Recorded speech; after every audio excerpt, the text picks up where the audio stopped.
I will never speak to 95% of the streamers I collab with again. Hasan is part of that group. That's a fact. Damn. This is just the reality of life. I'm also not even friends with Hasan. Oof.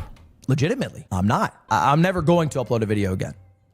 But after having some like internal reflection, I'm never gonna upload a video on Mogul Mail again. There's a false rumor that goes around about me that Hasan once called me to edit a video on stream. That was Mizkif who messaged me asking to edit a video live on stream, and I did it. And I tried to like, you know, repair the fuck up that I made. What's this? Uh-oh. Hey, what's up? It's Mizkif. Hey, Mizkif. And I want to show you a quick video. Uh-oh. I made a video, got a ton of views, has 98.7% like ratio, called Twitch is collapsing. And this was about Trainwrex's bombshell tweet, now totally debunked, about Mizkif and I forget whoever else was involved. And I made a video that was like incredibly damaging. It was just not at all based in fact, because you don't have fact when you make a video based off of tweets that are completely made up. These videos have no research to them. These videos are aggregates of what is available to see online. In September 2020, Nobody ever says it. Kiwi Farms brings it up a lot though, but for a lot of like commentary YouTubers and stuff, basically what they'll do is they just open a KF thread, they copy paste everything into a video, and then they release it as their own research. Which generally speaking, I mean, KF is usually not wrong about stuff, but it's just funny that that's like the pathway, but they're all too scared to mention the site. me too. I was accused of covering up sexual assault by Trainwreck TV. This resulted in the biggest drama that has ever happened in the history of Twitch, where dozens of the top content creators attacked me for weeks, saying that I covered up sexual assault and I deserved to be banned. Ludwig was one of those content creators who made a video titled Twitch is Collapsing with over 3 million views. This video told people that I was the only one involved in this whole thing, and I orchestrated basically a cover-up. This resulted in me losing so many of my fans, torpedoed my career, destroyed my mental health to something that I don't know if ever will come back, and has ruined my life and almost everyone I know around me. I'm not doing this as a hit piece on Ludwig. I really don't care that he apologized or said that he fucked up. I'm making this video because I think a lot of people on Twitch understand that it was false and understand that it's not true. But on other platforms like Instagram and TikTok, a lot of people hate me because of this. I hate that this happened, but I keep moving on. And if you're someone that watched me over the years but thought I did that, give me another chance. And if you're someone that hated me already because of this, you'll probably hate me watching my content anyway. Wow. Thank you guys for watching, and I hope this gives me a little bit of closure. Politically, I don't know if you guys know much about me. I share probably a decent amount of politics with Hasan. Not everything. I'm not a socialist. I like making money. I'm a fucking CEO here. But, you know, some other maybe more social issues, sure. I'm also not even friends with Hasan. Oof. Legitimately, I'm not. He's not someone that I invite to like my birthday or things like that. He's someone I've done streams with, and I think they were fun. He's a streamer friend is the group I call. But we're not boys. My boys are fucking Slime, Aiden, Nick, the people that I hang out with actually on a week-to-week basis. When I retire, I will never speak to 95% of the streamers I collab with again. Hasan is part of that group. That's a fact. Damn. This is just the reality of life. Connor, I'm an actual friend with. Connor, I would actually speak with after. But most streamers, I wouldn't. It's just true. They wouldn't go to my funeral. I wouldn't go to their funeral. We would never speak again. The same thing that you would experience if you ever worked, like a job and then retired from said job or moved on to a different job. So anyway, this is the reality. Okay. So back to the first question, why don't I upload on Mogul Mail? Why don't I do it? And if you followed me, if you're actually a fan of me, you know the reason. You know the reason. In fact, if you look, this is 2023, all right? This shit? No, stop. This is the peak uploads for Mogul Mail. Every single one of these little dots here is an upload, right? And if it says a number, that's, 3 uploads. 1 upload, 2 uploads, 5 uploads, 2 uploads. I uploaded something like 70 times in 2023, okay? 2024 comes around. I still uploaded a little bit, but I have the amount of uploads. I uploaded maybe 35 something times. Do you think he's mad about putting Cutie in a weird situation? Like after this or before this? Did he put her in a weird situation before this? The problem is everything is weird because like these people are not political people, really. They're just like kind of pop political people. Like everybody like, oh, I have a take on the genocide or something like that, like broad stuff. You'd expect everybody to have like a soft take on something. But the issue is Hasan is crazy political, but he's also like forced all these people into his little networking cohort. So now they're having to carry water on increasingly deranged shit where like any sane person can look at it and be like, well, this is kind of weird. Oh, also Hasan is that podcast with Cutie. Yeah, that is a little bit weird. Yeah. But like Hasan is asking people to carry water for just insane things now. And it's like, well, fucking hell, dude. Okay. And then this year I've uploaded one video. I've uploaded one video and I'm telling you right now, I'm never going to upload a video again. I've thought about it. I've almost cracked here and there. But after having some like internal reflection, I'm never going to upload a video on Mogul Mail again. Now, why? Is it because I am shackled by Hasan? No. Cutie put Hasan in a weird spot because she leaked that the collar had prongs that Hasan taped over. The collar is taped off where I think there would be prongs. Yeah, but I mean, everybody was like trying their best to get like everything on the same page or to run cover for Hasan or to do the thing they felt like they needed to do is covering for him. But like, yeah, just everything got fucked because Hasan lied about so many things. Like, what are you going to do? Like when you're supposed to cover for him and and his fan base is like insanely toxic. So they're going to come at you if you're not carrying water for him. And it's just, everybody just got fucked on this. Also, somebody emailed me this and I do agree with this. And I thought about this a little bit. I wish I would have had a better dog training take initially, especially because I know I've had a lot of dogs and I like have a rough idea. And we have Tabor. We've got like good resources here too. I did kind of focus on this at the beginning, that the point is not that he's using a shock collar, okay? That's not the big deal. The big deal is what he's using it for, which is to keep a dog in place the whole time. But like more than that, you're not supposed to like issue commands through shock collars and stuff like this. Like these are to like, I'll read, this is like a short email. And the guy makes this point really well. Corrective aids like prong collars, shock collars, gentle leaders, etc., are literally only to break fixation in reactive dogs. There's no such thing as a shock command. If you're in a situation where you lose the ability to get your dog's attention, the corrective aids are there to break that fixation. Issue a command and immediately reward the desired behavior. The whole point of using a corrective aid is to wean the dog off of needing it. The dog shouldn't associate the use of the tool with the command. It's literally to interrupt a fixated mindset. So using it on a non-fixated dog, or the fact that the dog is even wearing it at all while they're not actively working is like the term trainers use when they're like actively training a dog, is super sus and indicative of really lazy / abusive training. That's just true. You should never be shocking a dog as part of a command, or you shouldn't be doing anything corrective as when you're giving ordinary commands. Like you would never say like, hey, like sit and like hit the dog. You would never say that, right? Or you just don't give commands with punishments like that. It's just not, like you're only doing this if the dog is like doing something really bad or fucking up and you need to like immediately shift course on behavior. Yeah. Be referencing that I took down where I mentioned Hasan in February was months before I stopped uploading. I uploaded dozens of videos after that. So that doesn't really make much sense. Why would I upload dozens and then stop? Was it maybe the Mr. Beast video? Because, that was another one that a lot of people wanted me to do. But I still uploaded after the Mr. Beast video as well. So what's the actual reason? Well, let's go back to why the channel exists at all.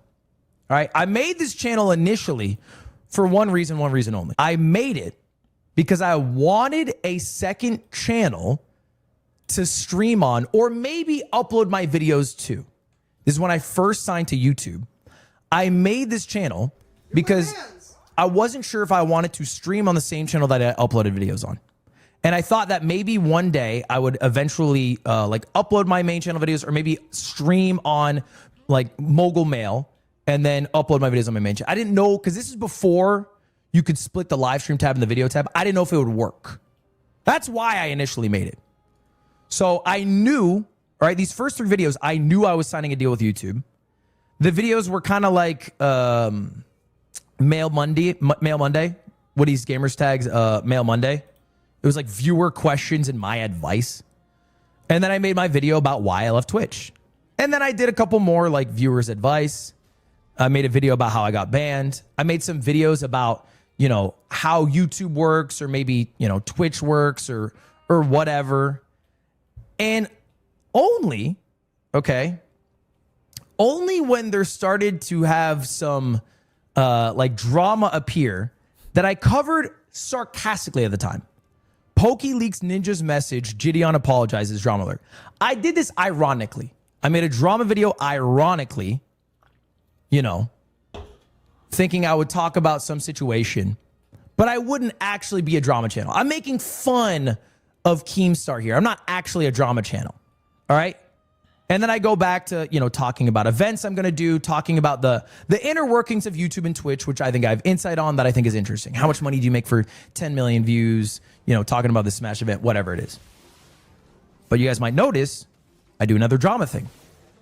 And that gets more views than everything else.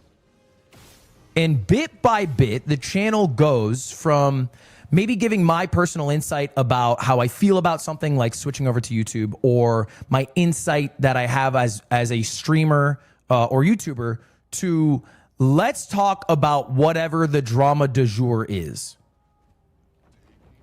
And then it just became full blown.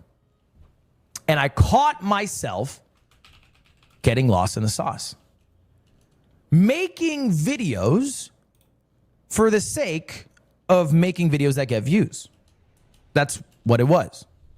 Like, all of these videos are me finding a drama, sometimes something that I'm actually interested in, right? Like this chess drama. Dave Smith v. Coleman. You might watch it today if I have time. We'll see. Like the Andrew Tate drama. But some shit that I'm just like trying to find so I can make a video on Mogul Mail. And I did that for a while. And it was real easy on the come up. Because the views are rolling in. I basically cannot not get 1 million+ views on a video that, by the way, I don't edit. I sit in front of my camera, record for 8 to 10 minutes. I do it oftentimes on my first take and then just fucking rip it. Like, as a YouTuber, everything was green. Views green, money green, subscribers green. And I was like, hell yeah. But if you've watched me for a while, you'll know I often say my least favorite YouTuber GameStar? is Sunny V2. Oh, no clue who that is. That's what I would say. My least favorite YouTuber is Sunny V2. Well, let me ask you something. What the fuck is the difference between the channel that Mogul Mail became and Sunny V2? Like, what is the genuine difference? Outside of the fact that he has weird looking thumbnails and he edits them, like, arguably his are more polished. They are slop that, profits off of somebody else's drama or tragedy, and I cover every single one. Oftentimes, I would argue in a worse manner because I'm trying to do it as quickly as possible. I remember a big drama coming up and thinking, oh, I need to beat Pyro and Moist Critical to this. I remember thinking this. That is how rotten my brain had become. Because I knew if I were to cover a topic after them, it would get less views. That's how bad it became. And that's how lost in the sauce I was. So I started uploading less on it, right? 2024, I started uploading less. In fact, almost, I would argue, a third of my uploads, maybe half of my uploads, if you look, were the last day or the second last day of the month. Because I had signed up for X amount of sponsored deliverable videos. I didn't want to do it. I waited until the fucking 30th or 31st. Then I ripped the upload button on some random ass bullshit because I needed a video to get, because I told the sponsor I would get the video up. I had no personal passion in it. It was purely a money grab. In money grab, it was successful in, by the way. This channel, just off of YouTube revenue, made like $800,000. Just off YouTube revenue. You add in the sponsor revenue, that might be another $1 million. This channel was making mint. And again, it was really easy to do. It was incredibly easy to do. I sit in front of a camera, I hit the record button, I bang out a video. But then I lost control. I get so lost in the sauce. I'm a drama channel just farming whatever drama I can, that now I have a drama audience. Uh-oh. And I lost control in the sense that I no longer had the jurisdiction to cover the things I wanted. I was now being told what I should cover by everybody. And the things that I was covering were not like things that were fun to cover. It went from, hey, let's talk about this silly drama with Gideon and Pokimane, to cover Dr. Disrespect talking to a minor, cover Sketch almost killing himself because he's been outed by somebody else, cover Ava Chris Tyson, being creepy in the situation, cover Cody Ko, statutory rape of Tana Monju that she admitted on stage, cover Mr. Beast's mistreatment of his contestants. Like, that is what I was doing on like a day-to-day basis. Are you buying any of this? What do you mean buying it? It all sounds really genuine to me. No, I don't understand. I wasn't doing it because I wanted to. He's literally talking exactly about his motivation for everything. What do we do it? It was it doesn't make it sound good. a decision by me. It was an intentional silence. I'm specifically being quiet about Mr. Beast to protect a relationship, or I'm specifically scared to cover the Cody Ko thing because I did a podcast with him. That's what I was dealing with. And so I'm not proud of the thing I'm making. I think it's embarrassing to the point where it's equivalent or worse than what I consider the worst YouTube channel on Twitch. I'm not in control of the actual videos I'm making. And I'm also not doing a good job. I made a video, got a fuck ton of views, has 98.7% like ratio, called Twitch is Collapsing. All right. And this was about Trainwreck's bombshell tweet, now totally debunked, about Mizkif and I forget whoever else was involved. All right. And I made a video about it that was like incredibly damaging. It was just not at all based in fact, because you don't have fact when you make a video based off of tweets that are completely made up. There's no... He does this thing where he pretty much is claiming he became audience captured, but the audience was a piece of shit. But him, the guy actually making the videos, isn't a piece of shit. He just got caught up. You don't think that's bullshit? I don't understand. I don't know what you guys need or what. I don't know if you're looking for him to like be on his knees and beg for forgiveness. It sounds like he's literally like completely admitting that he was a piece of shit. He wasn't happy. He said his content was embarrassing and disgusting. Like it sounds like he's literally saying all of that. I don't know what you're looking for. Does he need to be crying, or does there need to be sad music in the background for you to understand what he's trying to convey here? Like it seems pretty obvious to me that he's not happy with the direction of the channel when he doesn't feel proud about the content. He's literally comparing it to what he thought was the worst channel on YouTube. One sec. These videos have no research to them. These videos are aggregates of what is available to see online. And I'm sure if you are still watching any slop drama videos, that is the same thing that happens now. Because the goal isn't to be the most accurate. The goal is to be the first one out. And I deluded myself on the time, right? I deluded myself on the time. For this specific video, I think I made like 2 follow-ups that corrected it. I had a corrections page that I had my mods make. And as you can see, there's a good amount of corrections. I get a good amount of shit wrong. Not just because I'm intentionally getting it wrong or because I'm bad at covering something, but also because things change. And if you're making a video within hours of a drama happening, then weeks after it's happened and the dust has settled, oh, it turns out that the situation was different than we initially thought. That happens in almost every single situation you could ever talk about. So the last video I made was about Jeffrey Epstein. Okay, that was the last time I cracked. It'll also be the last video I ever do make. Did you apologize to Miz? I did. I met with Miz in Texas. I apologized to him. I made a correction video. I took down the video that he asked me to. There's a false rumor that goes around about me that Hasan once called me to edit a video on stream. That was Mizkif who messaged me asking to edit a video live on stream, and I did it. I acquiesced there.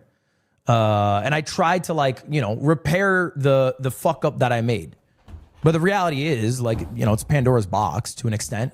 I think I did the best that I could by apologizing, correcting, making a video on the same platform, saying that. But ultimately, I have to live with the fuck ups that are in my life. It is what it is. Go back 40 seconds. Why? I'm listening. I can hear it. I turn on the speaker when I step away. Sometimes the reality is the thing you should have done was not doing it at all. But we don't have those options in life. Those live as regrets and you die with them. So anyway, that was what Mogul Mail became, right? And there's videos in it that I think are good in the sense that there are more research than others, but 95% of these are just slob trash. They are. And I talked about this. God damn it. Your browser encountered an error. Reboot. What the fuck? Don't you find the open world of Expedition 33 boring? It's just running around an empty world, no POI, barely any items. I think there's something to be said for the items, maybe, that are available in this game, but I absolutely don't agree that running around the world is boring. I think that there's a huge divergence, though, in RPG gamers that started about maybe 15-ish years ago, whenever Fallout 3 came out. And it's this obsession with tons of... And my game just crashed. What the fuck is happening to this computer? It's this obsession with massive open worlds and massive lore dumps on everything. I'm trying not to phrase this negatively, Like, I'm not saying that this is necessarily a bad way to approach things. I just don't like it. So, for instance, people would really enjoy running across a landscape, going into a town, and there's like a story to this town and a story involving all the people, and it's just like this whole individual thing that has nothing to do with the broader story ever, right? Or there are no characters. Well, I mean, you don't play a character. I guess there are kind of characters in the Fallout games. And a lot of people like that type of stuff. I hate that type of stuff. So I appreciate that most of this is like tied into the lore of the world and tied into what's actually going on in the characters themselves, rather than just like random cities or groups of people that don't tie in more broadly to anything else. Like, I prefer that more JRPG style of playing as opposed to like the Fallout style, Morrowind style of stuff. Coming clean politically, I don't know if you guys know much about me. Fuck, this went back. How far were we in this? I don't even know. I am Chinese now, things that I'm proud of. Now, that's not to say that I'm not going to talk about things that I think are serious situations. That I played a Fallout game. Yeah, I cleared a lot of Fallout 3. I played a decent amount of Skyrim. I barely played New Vegas. I wouldn't even count that. I talked about the failures of TwitchCon and how they handled Emiru's situation poorly. I have no problem talking about this. I'm not going to put it on Mogul Mail. It'll probably end up being a Ludwig video. I'll talk about it live on stream, and this will happen, I'm sure, many, many times again. But I am now not going out of my way to seek out drama laden topics. I don't care. Okay, I'm done with this.